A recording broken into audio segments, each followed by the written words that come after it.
Shalom guys, welcome back to another episode of YASHAV Ministries with YASHAV. Thank you for being there. So, this week we're going to continue with the weekly Torah portions, with the study of the book of Exodus or Shemot. And we are in Torah Portion Bo. Okay? This is obviously the confrontation between Yehovah, the God of Israel, Yod-Heh-Vav-Heh, and Pharaoh. And Moses as the one intercessing on behalf of the people and in representation of Yod-Heh-Vav-Heh alongside his brother Aaron. And so we are in the middle or towards the end basically of the confrontation, in which, like I introduced to you 2 weeks ago, the concept of Pharaoh being confronted with commands, and how the commandments of God can be a conflicting element into a man's or a person's life, because it would go against or it could go against everything that you believe, think, and have structure your life to be. The standards of holiness and purity and morality that are attributed in worship and dedication that are requested by God are much different than the ones that you expect to give or manifest. And so when Pharaoh is confronted by another deity that is invisible, but is speaking through a man, and he himself, Pharaoh, is God himself as a man, a representative of the divine essence of embodiment of the gods. It's very conflicting. But in this story, in this narrative, Pharaoh's power is subjected to mere human interpretation or human illusion, while Moses' words are bringing forth mighty signs and wonders and miracles and plagues. And so it's a very conflicting moment for Pharaoh, as someone that has all the authority and all the power and all the knowledge and all the wisdom in the world, in his case as the God of the Son, the most powerful one. And so the commandments of God can do that. It can bring you from this high horse to a crumbling destruction if you're not willing to listen. Okay, so let's get into the portion. Like I always say, if you like the content that we have on our channel, like, subscribe. If you have questions, comments, concerns, put it in the comment section down below. Okay, so let's get started. Torah Portion Bull. So when you enter, right? So this is going to be the last confrontation that Moses will have. One of the last confrontations that Moses will have. Okay, Exodus 10, verse 1 through chapter 13, verse 16. The half Torah, the prophets portion, is Jeremiah chapter 46, verses 13 to 28. And the YASHAV New Testament portion is Romans 14, Romans 9, verses 14 through 29. Sorry. Okay. And so, last week's Torah portion, I reported how Pharaoh refused to listen to Moses, his plea for Israel's freedom, despite 7 devastating plagues that came upon Egypt in God's name. In this week's portion, the battle between God and Pharaoh comes to a dramatic conclusion. The last three of the 10 plagues are unleashed upon Egypt.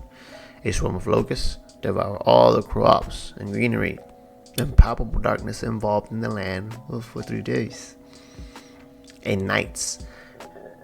And all firstborn of Egypt were killed at the stroke of midnight of the 15th month of Aviv or Nisan. Before we get started, let's do a Torah blessing.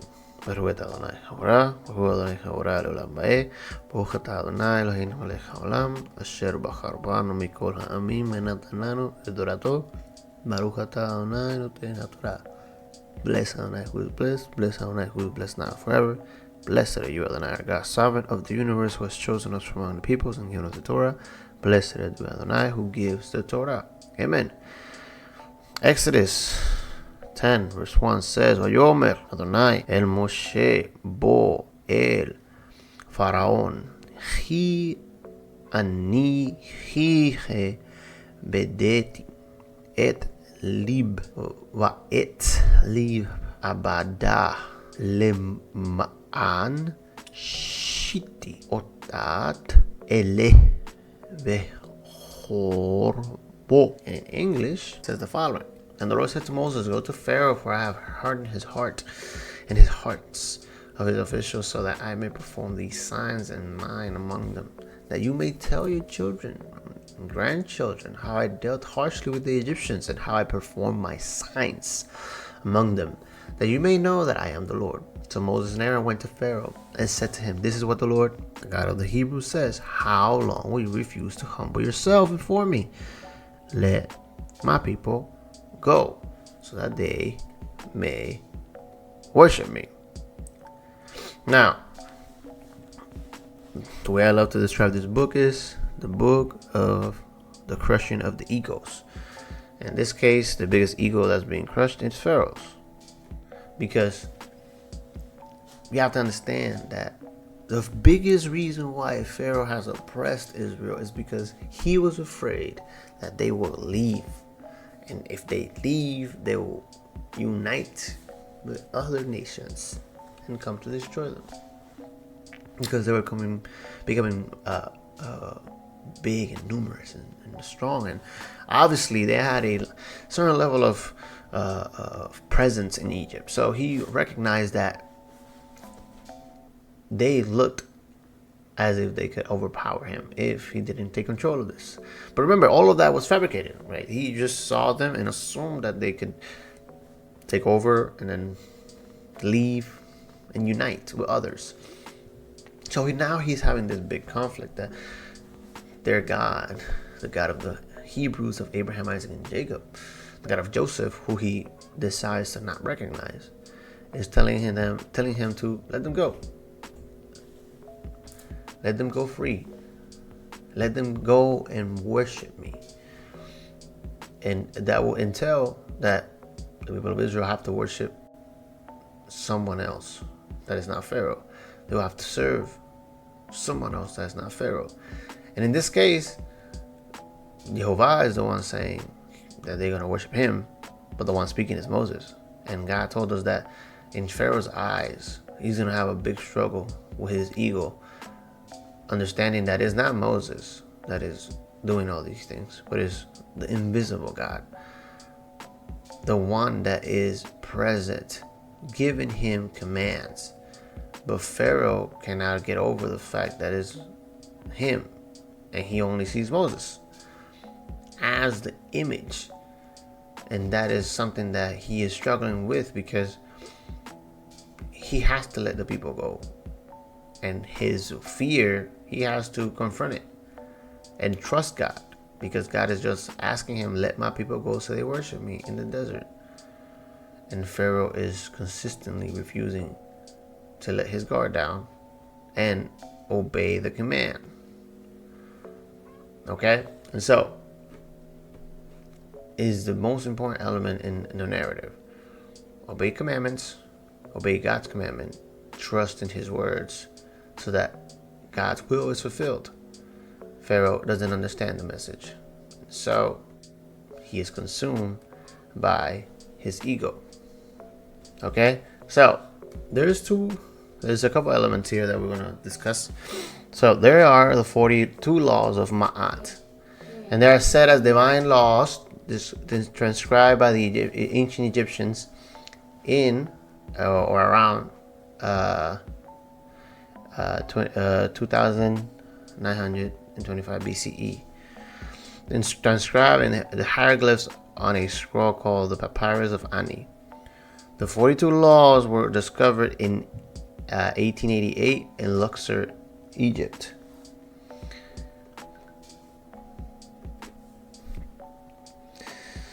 The 42 ideals of Ma'at are these. And we're not gonna necessarily read all of them, but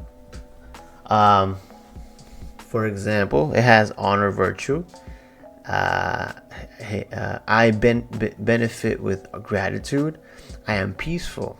I respect the property of others. I affirm that all life is sacred. I give offerings that are genuine. I live in truth. I regard all altars with respect.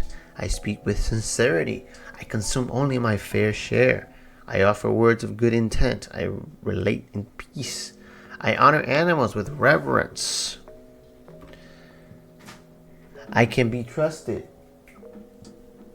I care for the earth. I keep my own counsel. I speak positively to others. I remain in balance with an emotion.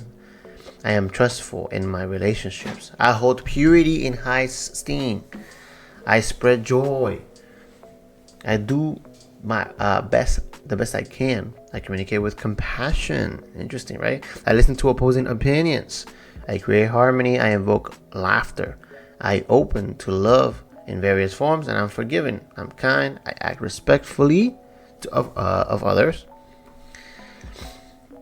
I am accepting. I follow my inner guidance. I converse with awareness. I do good. I give blessings. I keep the waters pure. I speak with good intent. I praise the goddess and the god. I am humble. I achieve integrity. I advance through my own abilities, and I embraced them all. Right. So it's interesting. This is somewhat of a conceptual structure of laws that this Pharaoh would have to hold himself to. That he is a humble man. Right, that he is willing to listen, right? That he is, in many ways, conscious of who he is and what he represents, and that is the laws that, in the concept of Ma'at, which means a goddess of order, which is the one that her feather is used in the judgment of Pharaoh's heart when he enters the afterlife, is the foundational thing that represent him. And in this case, when you read these 42, that you can go back in the video, you see that Pharaoh doesn't represent these, especially by a simple introduction of God saying, "Let my people go." By God saying, "Let my people go," Pharaoh forgets about the 42 laws of Ma'at, because in the 42 laws of Ma'at, he is describing himself as someone that keeps peace and order in Egypt, and all of them Pharaoh throws down the drain, because it gets to the point where his own people say, "Hey, we have been destroyed. We are done. Let them go. You don't see that we have been destroyed? You don't see that you have failed to protect us? They are protected. Their God has been faithful to them and been merciful to them and gracious to them. But you have destroyed us, Egypt." Okay, so it's interesting. The elements of order and structure that Pharaoh believed to be true are destroyed by the simple introduction of God's commandments. Okay, so the God's needs were not cared for just so that people would be graced with good harvest. The temple was the control center for order in the cosmos, and the order had to be maintained. The deity needed to be cared for so that his or her energies could be focused on the important work of holding the forces of chaos at bay. The rituals therefore served not simply as gifts to the deity or mechanical liturgical works or words of actions. The rituals provided a means by which humans could play a role in maintaining order in the cosmos. So, the priests were the specialists who passed the knowledge and the responsibility for ensuring the access to sacred space, and that the sacred space was protected, and that the rituals were properly performed. The god's privacy needed to be guarded and his needs met so that he could be about his cosmic business. Creation was renewed and maintained through the various rituals and ceremonies. Egyptian thinking attached these functions not only to the role of the priest, but also to the role of king. In Egypt, priests operated only by authority delegated from the king, who had the sole right to perform the rituals of the cult. It was his task to complete what was unfinished and preserve the existence, not as status quo, but in continuing dynamic, even revolutionary processes of remodeling and improvement. Thus, in the ritual observance, the order of the cosmos not only was maintained, but was transferred to society, resulting in political and social order. The royal performance of the cult, generally speaking, invoked the sacred power of the preservation of Ma'at, the world order. Okay, so it's interesting that the sequence of preservation of order and structure had to do with, obviously, there's a temple, there's ritual, there's priest, and in this case, the pharaoh or the king was part of it. He was able to be king and priest as the image of God, as the divine representation, and this concept is destroyed basically in the aspect of the Egyptians, because Pharaoh didn't want to obey God's commandments. Okay. Now, there is an element it's interesting about this story, which is Amun or Amun-Ra is the ancient god of the sun and air. He is one of the most important gods of ancient Egypt, who rose to prominence at the beginning of the period of the New Kingdom, between 1570 to 1069 BCE. His cult was the most powerful and popular in Egypt for centuries. He is usually depicted as a bearded man wearing a headdress with a double plumb, or after the New Kingdom, as a ram-headed man, or simply a ram, symbolizing fertility. Okay, in his role as Amun his name means the hidden one, invisible, mysterious of form, and unlike most other Egyptian gods, he was considered Lord of all, who encompassed every aspect of creation. Okay, so it's interesting because this god, Amun-Ra, is invisible. You can't see him, but you can hear him like the wind. And he also represents light, the sun. All right? So their perception of the ram, the goat, or usually also sheep, was an association. These animals were sacred because they were associated with this god. Ram, the sheep, and goats, in many ways, are associated to this. But in this picture, the most accurate depiction is the ram. Okay, and so one of the most important words in this book and the preceding books really is remember. Right, the key to remember what's about to happen, and the conclusion of this conflict between Pharaoh and between Moses, but in reality is Pharaoh against God, Yod-Heh-Vav-Heh, is remember, right? We as the listeners, we as the believers, have to remember what happened. The consequences of disobedience, the consequences of not humbling yourself to God, not recognizing Him, not honoring His words and respecting what He is requesting of you as His creation. Because remember, Pharaoh is a human being. He's part of God's creation. And in this situation, the God of the Hebrews saved Egypt once.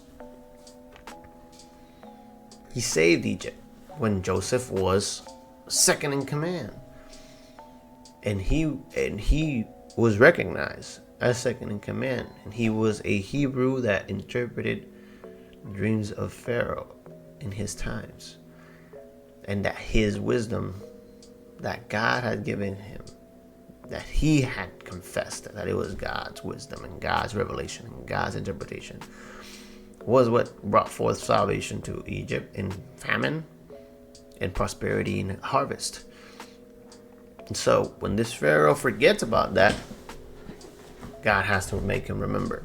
And he's telling us, remember, don't forget what happens when you let your ego get in the way and you don't humble yourself to my commandments. Okay? Now, this is a very important element that the people of Israel need to learn, is this. God heard their groaning. In Exodus 2:24-25, God heard their groaning and remembered his covenant with Abraham, with Isaac, and with Jacob.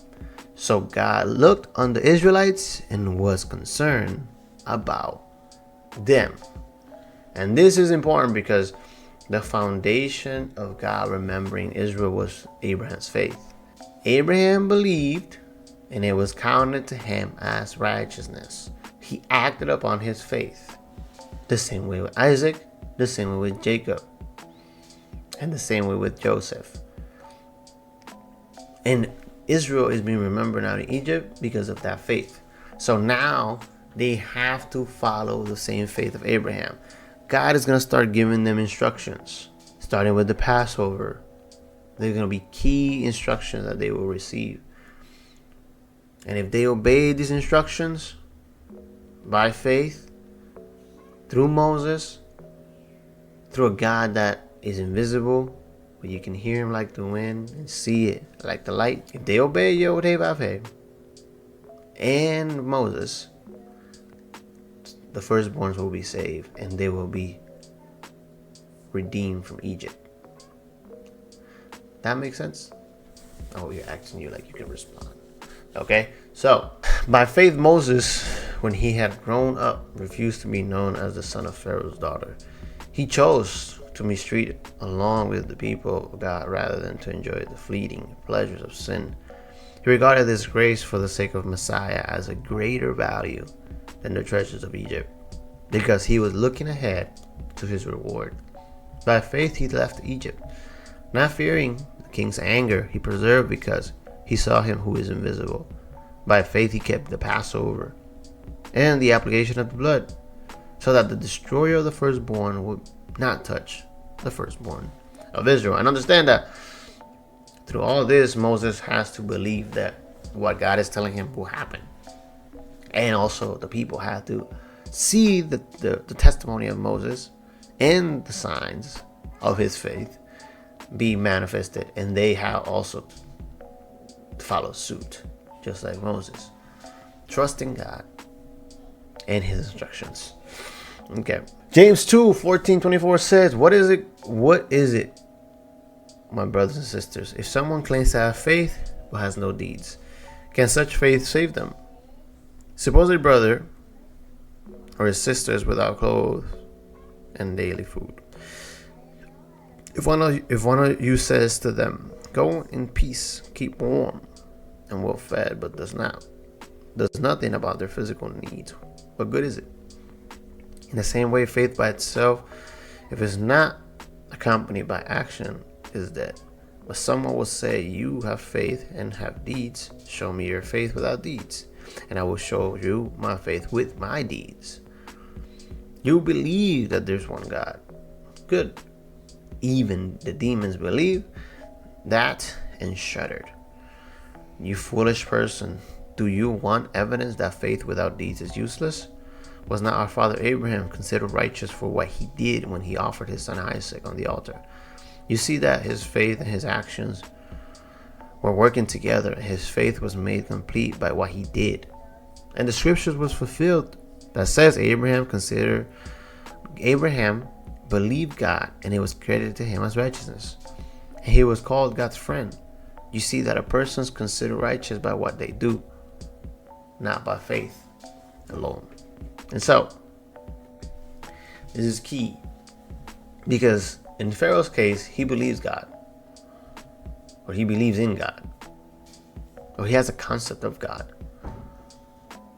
But like the demons, it's meaningless, because even though he believed God, he never obeyed God. He said, No, yeah, tell your God to stop the plagues, that we have sinned, we have done something wrong. But each time he demonstrated that he didn't have faith. He demonstrated that he didn't believe in God truly, that he didn't believe that what was happening was a byproduct of his disobedience. He just believed that, hey, you are God and I can reason with you without obeying you. I can say I recognize you, God, but I don't really have to obey what you have to say. I will continue to do what I want. And Pharaoh had a big problem because God was trying to make a point with Pharaoh. I will tell you, I am true. And I will give you the commandments that will demonstrate to you that I am true.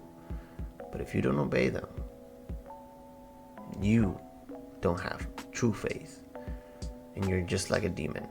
You believe, but even those demons shudder in their belief. So faith without works is dead. The Israelites believed God. But when they believe God, God says, okay, if you believe in me, you're going to take the lamb and you're going to put the blood on the doorpost. And if they don't obey that commandment, they don't believe. If Moses doesn't take the staff and go and speak to Pharaoh, he can believe that God spoke to him, but if he doesn't put into action that, we wouldn't be here.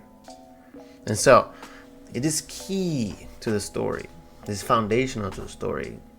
How commandments of God, when introduced to a new life, a new mind, a new body, a new perception, can be destructive if we're not willing to listen. Because if we're willing to listen, God's commandments can be of life, restoration, restructuring, order. In the beginning, God, through His Spirit, spoke and brought forth order. But we have to be willing to humble ourselves. Like God told Pharaoh, how long will it take you to humble yourself? How long will it take for you to believe in me and act upon that? So as believers, we have to have that in mind. God is faithful. He remembers Abraham, Isaac, and Jacob because of their faith. And He's faithful to them because they committed. They acted upon their faith. They have fruits of obedience to God's instructions. So we have faith. We have faith. We confess it. But now we have to show fruits through how we live and act following God's commandments. So, that's all I got for this week. So when we enter, we go into the presence of our inner Pharaoh, our ego. We have to recognize that we have to follow the commandments. We have to let go of our past, of our ignorance and disobedience, our sin. And through Messiah, we have been made free. It has been paid. Our ignorance has been cleared. Now we have a clean slate. We have access to believing and acting upon that belief.